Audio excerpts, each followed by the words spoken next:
السلام علیکم ناظرین۔ آئنسٹائن کون تھے؟ اس کی کیا شخصیت تھی؟ آئے جانتے ہیں۔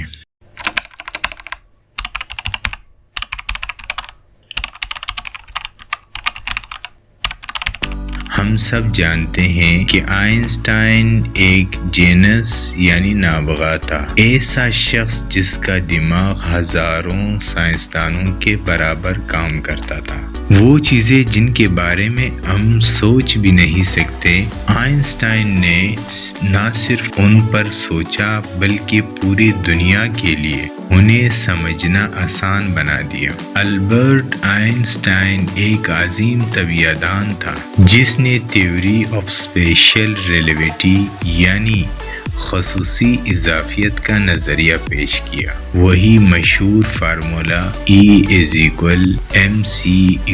اس نے فوٹو الیکٹرک ایفیکٹ کے قوانین بھی مرتب کیے جنہوں نے سائنس دنیا کو حیران کر کے رکھ دیا، اور اسی کارنامے پر اسے نوبل انعام سے نوازا گیا۔ آئنسٹائن کی ایک غیر معمولی ذہانت نے لوگوں کو یقین دلا دیا کہ اس کا دماغ عام انسان سے مختلف ہے۔ دوستو، آئنسٹائن کو خود بھی اس بات کا احساس تھا، اس لیے اس نے وصیت میں لکھا کہ مرنے کے بعد اس کے جسم پر کوئی بھی تحقیق نہ کیا جائے بلکہ اس کے جسم کو فوراً جلا دیا جائے۔ مگر ناظرین، بالکل وہی ہوا جس کا اسے ڈر تھا۔ 13 اپریل 1955 کو جب آئنسٹائن کا انتقال پرنسٹن اسپتال میں ہوا تو پوسٹ مارٹم کرنے والے ڈاکٹر نے خفیہ طور پر اس کا دماغ چرا لیا، کیونکہ وہ جاننا چاہتا تھا کہ آخر اس نابغہ کے دماغ میں ایسا کیا خاص ہے۔ اردو ٹی وی کے اس ویڈیو میں آپ کو خوش آمدید۔ ناظرین، جس ڈاکٹر نے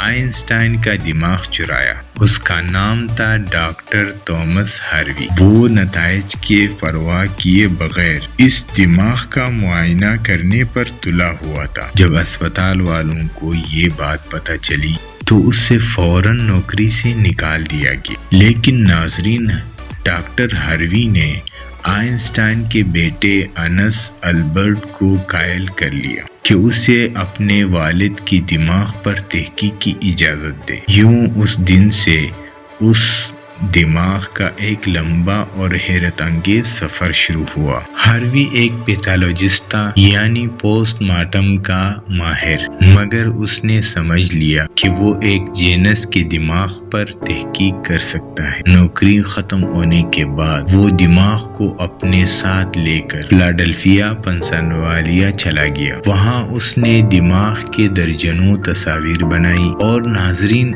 اسے 240 چھوٹے حصوں میں کاٹ دیا، ہر ٹکڑا الگ جار میں محفوظ کیا اور اپنے گھر کے تہخانے میں چھپا لیا۔ یہی بات اس کے بیوی کے ساتھ جھگڑے کا باعث بنی۔ پھر کیا ناظرین، یہاں تک کہ بیوی نے دھمکی دی کہ وہ دماغ باہر پھینک دے گی۔ یہ جھگڑے آخر کار طلاق پر ختم ہوئے۔ ہاروی پھر دماغ کے ساتھ وسٹا کینساس چلا گیا جہاں وہ میڈیکل سپروائزر بن گیا۔ فارغ وقت میں وہ آئنسٹائن کے دماغ پر تحقیق کرتا رہتا، مگر سالوں گزرنے کے باوجود کوئی خاص نتیجہ حاصل نہ کر سکا، بلکہ اس کا میڈیکل لائسنس بھی منسوخ کر دیا گیا۔ ناظرین، حالات اتنے خراب ہو گئے کہ وہ ایک پلاسٹک فیکٹری میں کام کرنے لگا۔ پھر ایک دن اس نے ایک اہم فیصلہ کیا کہ وہ دماغ کے کچھ حصے دنیا کے بہترین نیورولوجسٹ کو بھیجے گا۔ ناظرین، 30 سال بعد 1985 میں پہلی بار آئنسٹائن کے دماغ پر ایک سائنسی تحقیق شائع ہوئی۔ اگلے 28 سالوں میں مزید ریسرچز ہوئے اور سب نے یہ بات ثابت کی کہ آئنسٹائن کا دماغ واقعی عام انسانوں سے مختلف تھا۔ سب سے بڑا فرق اس کے کورپس کلوسم حصے میں پایا گیا۔ ناظرین، انسانی دماغ 2 حصوں میں تقسیم ہوتا ہے۔ بایاں دماغ دایاں حصے کو کنٹرول کرتا ہے اور دایاں دماغ بایاں حصے کو۔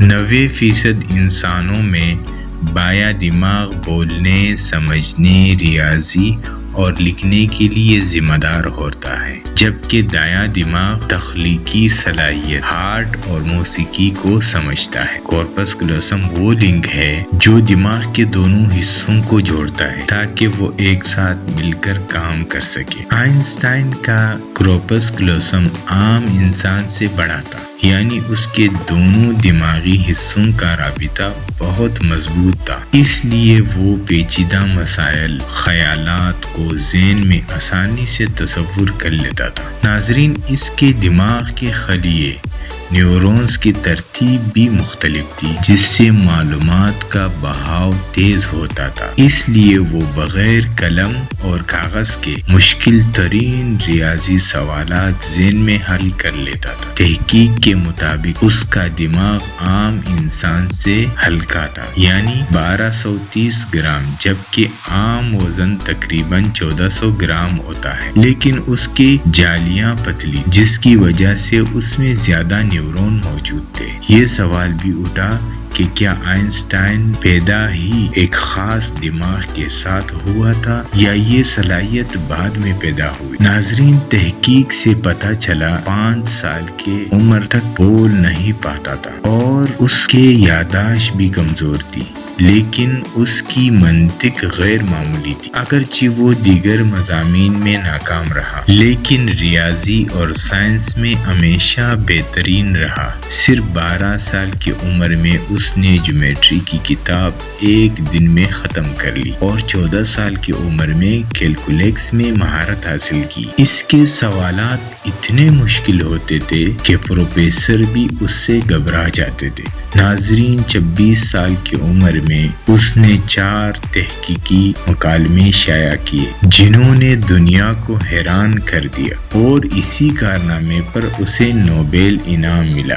ناظرین، سائنس آئنسٹائن کے نظریات کے بغیر نامکمل ہے۔ ماہرین کے مطابق آئنسٹائن کا دماغ وقت کے ساتھ خود ترقی یافتہ ہوا، کیونکہ جب اسے کسی سوال کا جواب نہیں ملتا وہ اپنے دماغ ہی میں اس کا حل نکالتا۔ آج آئنسٹائن کا محفوظ دماغ امریکی میٹر میوزیم میں موجود ہے، جہاں اسے مائکروسکوپ سلائڈز پر احتیاط سے محفوظ رکھا گیا، یعنی خوردبینی سلائڈ۔ ناظرین، اس سے ہمیں کیا سبق ملا؟